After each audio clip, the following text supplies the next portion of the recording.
এখন জামাত আর বিএনপি মিলে দেশ স্বাধীন করলাম, এখন যদি বানরের হাতে ভাগ করতে দেন, আপনি আমি দ্বন্দ্ব করলাম, ডেকে নিয়ে আসলাম কারে? বানর ভাগ করবে, ওইটি খেয়ে ফেলবে। এই জামাত আর বিএনপি দুই দলকেই পস্তাতে হবে। কথা বলেন ঠিক নেবে ঠিক? এই জন্য আমাদের রুটি আমরা ভাগ করব, আমাদের রুটি কেন্দ্রের থেকে ভাগ করে দেবে। যার ভাগে যতটুক আসে সে ততটুক ভাগ নেবে। ওই বানরের হাতে আর রুটি ভাগ করতে দেওয়া হবে না। বানরের রুটি ভাগ আমরা আর মেনে নিতে রাজি না। কথা বলেন ঠিক নেবে ঠিক? এই জন্য আমাদের ভাগ আমরা করব, কোন বানর মার্কা নেতা যেন আমাদের ভাগ করতে না পারে।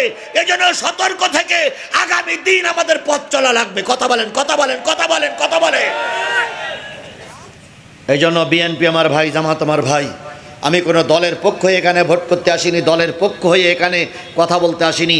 আমি যে দলই করি না কেন, আজকে আমি কোরআনের পক্ষে কথা বলতে এসেছি। কথা বলেন ঠিক না বেঠিক? সুতরাং আমি কারোর পক্ষে নয়, কারোর বিপক্ষে নয়, শুধু একটাই কথা বলি, বানরের হাতে আর রুটি ভাগ করতে দেওয়া হবে না। আমাদের রুটি আমরাই ভাগ করে নেব, আল্লাহ আমাদের কবুল করুক। এই জন্য আল্লাহ বলতেছেন জিহাদ করো, ওয়ালা ইয়াখাফুনা লাউমাতা লাইমিন। এই কাজ যখন করবা তখন পরনিন্দুক যারা পরনিন্দুক তারা তোমাদের ভিতরে নিন্দা করে বেড়াবে। অমুক জামাতের কর্মী হয়ে গেছে, অমুক বিএনপির লিডার হয়ে গেছে, কর্মী হয়ে গেছে। পরনিন্দুকের ভয় তোমরা করো না। যালিকা ফাদলুল্লাহি ইউতিহি মাইয়াশা আল্লাহু ওয়াসিউন আলিম। আল্লাহ রাব্বুল আলামিন বলেন, নিয়ামত আল্লাহ সবাইকে দেয় না, যে পায় যে চায় তারে দিয়ে দেয়। আর আল্লাহ সব কিছু দেখেন এবং শোনেন।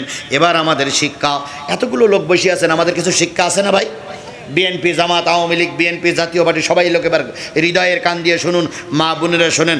আল্লাহ বলতেছেন, ইন্নামা ওয়ালিয়ুকুমুল্লাহু ওয়া রাসূলুহু, নিশ্চয়ই তোমাদের অভিভাবক কে? স্পষ্ট করে বলুন তো, আমার অভিভাবক কে? আমার অভিভাবক আল্লাহ বলতে, নিশ্চয়ই তোমাদের অভিভাবক কে? নিশ্চয়ই তোমাদের নেতার নাম মুহাম্মাদুর রাসূলুল্লাহ সাল্লাল্লাহু আলাইহি সাল্লাম। যাদের অভিভাবক আল্লাহ হয়, যাদের নেতা রাসূল হয়, যারা ঈমানদার লোকদের সঙ্গে ওঠা বসা করে, আল্লাযীনা ইউকিমুনাস সালাতা, যাদের নেতা কর্মীরা সব নামাজি হয়ে যায়, ওয়ায়ুতুনাজ যাকাত, তারা যাকাত আদায় করে, অহুম রাকিউন, আজ যারা নম্র এবং বিনয়ী, ওয়ামাইয়াতাওয়াল্লাল্লাহু ওয়া রাসূলাহু ওয়াল্লাযীনা আমানু, যাদের অভিভাবক আল্লাহ হয়, যাদের নেতা রাসূল হয়, আর যাদের সাথে ঈমানদার হয়, তারা হলো আল্লাহর দল। আর আল্লাহর দলদের আল্লাহ মাফ করে দেবে। আল্লাহর দলের লোকেরাই বিজয়ী। তাহলে আপনি যদি আল্লাহর দলে থাকতে চান, আপনার আমার রবকে হয়ে গেছে তো, আপনার আমার রবকে, আপনার আমার নেতার নাম কি? আর আপনি যে দলে থাকবেন সেই দলের লোকগুলো সব রুকু করে, সেজদা করে, অর্থাৎ নামাজি। এই দলের লোকগুলো পয়সা বেশি হলে কি দেয়? যাকাত দেয়। এই দলের লোকগুলো নম্র এবং বিনয়ী। এবার বুকে হাত দিয়ে সকলকে 1 মিনিট, এতক্ষণ আমি ওয়াজ করলাম, এবার আপনি 1 মিনিট একটু বুকে হাত দিয়ে ওয়াজ করুন তো। আপনি যে দল করেন ওই দলের ভিতরে নামাজি আর রুকুকারী বেশি না কম? যদি বেশি হয় তাহলে বুঝতে হবে আপনি সঠিক দলে আছেন।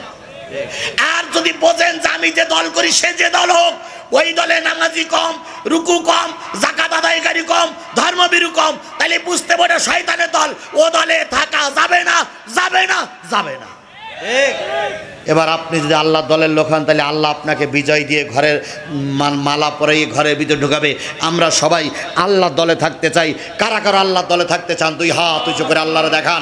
জোরে একটা তাকবীর হবে, নারায়ে তাকবীর, লিল্লাহি তাকবীর, আল কোরআনের আলো,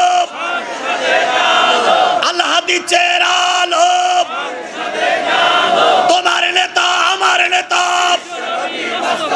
দুনিয়ার মুসলিম, লিল্লাহি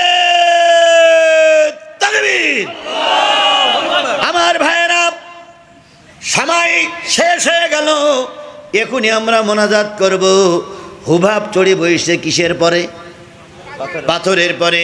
পাথর এবারে রেপেলন হয়ে গেল।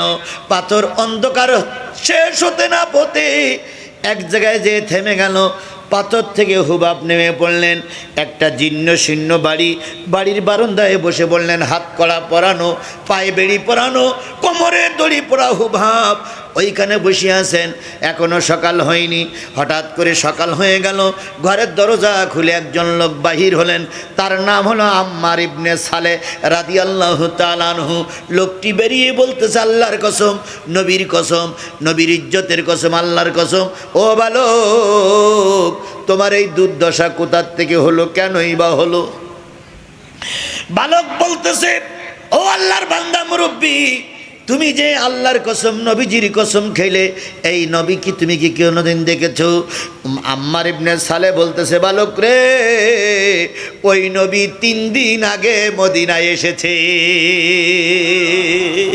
আর এত অত্যাচার সহ্য করছে নবীর সঙ্গে দেখা করার জন্য। সুবহানাল্লাহি ওয়া বিহামদিহি। 3 দিন আগে নবী মদিনায় এসেছে। আমি ওই মদিনার রসুলের কাছে কালেমা পড়ে মুসলমান হয়েছি। এবার হুবাব ওই লোকটির মুখের দিকে তাকায়ে বলতেছে, ও মুরব্বী, ও মুরব্বী, ও মুরব্বী, আপনি কি নবীকে নিজের চোখে দেখেছেন? কয়, হ্যাঁ দেখেছি। আপনার চোখটা কত ভালো, আপনার চোখটা কত উত্তম, আপনি কি আমাকে নবীর দরবার পর্যন্ত নিয়ে যেতে পারবেন? এবার আম্মার ইবনে সালে বলতেছে, রে যুবক, আমার সঙ্গে আয়, আমি নবীর দরবারে চলে যাচ্ছি। এবার আম্মার ইবনে সালে আগে চলতে শুরু করলেন। বালক হুবাব হাত কড়া পরানো, পায়ে বেড়ি এখনো খুলে যায় নাই, কোমরে দড়ি পরা, আস্তে আস্তে করে নবীর দিকে যাচ্ছিলেন। এবার হযরত আবু আইয়ুব আনসারীর বাড়িতে নবী তখন অপেক্ষা করতেছিলেন। আল্লাহর নবী অন্ধকারের ভিতরে, আজান ওক্ত হয়ে গেছে, নামাজ পড়তে আসবে। নবীজি অন্ধকারের ভিতর থেকে যখন বাহির হলেন, হুবাব লক্ষ্য করলেন নবীর চেহারাটা চাঁদের চাইতে আরো বেশি উজ্জ্বল। পানি পড়তেছে নাকি? নবীর চেহারাটা চাঁদের চাইতে আরো উজ্জ্বল। এবার নবী বেরিয়েই হুবাবকে ডেকে বলতেছে, বলো বাবা হুবাব, তুমি কেমন আছো? হুবাব বলতেছে, ইয়া রাসূলুল্লাহ, জীবনে তো আমি কোনোদিন আপনারে দেখি নাই, আপনি আমারে দেখেন নাই, আপনি কি করে জানলেন আমি হুবাব? নবীজি বলতেছে, বালক রে, যেদিন তুমি কৌটার থেকে ছোট্ট নাম খচিত কাগজখানা বের করে কালেমা পড়েছিলে, সেদিন থেকে আল্লাহ রাব্বুল আলামিন ভিডিওর মাধ্যমে আমাকে দেখায় তুমি কোন জায়গায় অপমানিত হচ্ছ, কোন জায়গায় শাস্তিতে আছো। আমি প্রতিদিন নামাজ পড়ে দোয়া করি, আল্লাহ হুবাবকে আমার সঙ্গে না দেখায় মৃত্যু দিও না। আল্লাহ নবী হুবাবকে ডাকলেন, পাশে বসালেন, আর বান্দলের গায়ে, বাদনের গায়ে হাত দিলেন। হাত কড়া পায়ে বেড়িতে সোয়া লাগালেন। হাত কড়া পায়ে বেড়ি খুলে গেল। নবী হুবাবকে বুকের ভিতরে জড়িয়ে ধরলেন। ও আমার সাথীরা, ও আমার শেরপুরের মুসলমানেরা, তুমি আর আমি দিন কায়েমের পক্ষে আন্দোলন করতে করতে যদি বিপদে পড়ি অথবা যদি মারা যায়, আল্লাহর কসম, রসুল তোমার আর আমার জন্য জান্নাতের সিঁড়িতে অপেক্ষা করবে। ছোট্ট একটা কথা আমার শেষ হয়ে গেছে, আব্দুল কাদের মোল্লার কথাটাই বলে শেষ করে। আব্দুল কাদের মোল্লার ফাঁসি, উনি উজু করে ভালো জামা পরে যখন ফাঁসির জন্য যাচ্ছিলেন, কারারক্ষীরা পিছনে হাঁটতে পারতেছিলেন না।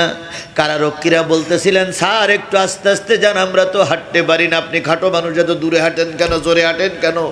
আব্দুল কাদের মোল্লা সামনের দিক তাকায়ে বলতেছে, ও কারারক্ষী ভাইরা, আমি আমার স্পষ্ট অন্তর দিয়ে দেখতেছি আমার নবী জান্নাতে আমার দিকে হাত উঁচু করে দাঁড়িয়ে আছে, আর আমাকে বলতেছে, কাদের রে, তাড়াতাড়ি আয়, আমি নবী তোর জন্য জান্নাতে অপেক্ষা করতেছি। ও আমার কারারক্ষী ভাইরা, তোমরা কি নাকে গন্ধ শুকতে পাও না? আমি আমার নাকে একটা আতর গোলাপের গন্ধ পাচ্ছি। আমি বুঝতেছি এই গন্ধটা মনে হয় জান্নাতি আতর গোলাপের গন্ধ।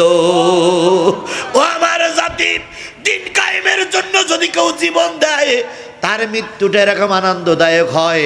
সুতরাং আজকের শেষ নসিহত হলো, যতদিন বেঁচে আছি দিনের পক্ষে থাকবো, নামাজি লোকদের সঙ্গে থাকবো, দিন কি বলে রুকুকারীদের সঙ্গে থাকবো, হিজবুল্লাহ আল্লাহ দলের সঙ্গে থাকবো। আপনার মৃত্যুর পরে আমরা দোয়া করব, আপনি হবেন জান্নাতের মেহমান। এই জন্য হাজার হাজার লোক হাজার হাজার নারী পুরুষ আজকের এই মাহফিল থেকে বায়াত নিলাম, যতদিন বেঁচে আছি কোরআন কায়েমের পক্ষেই থাকবো।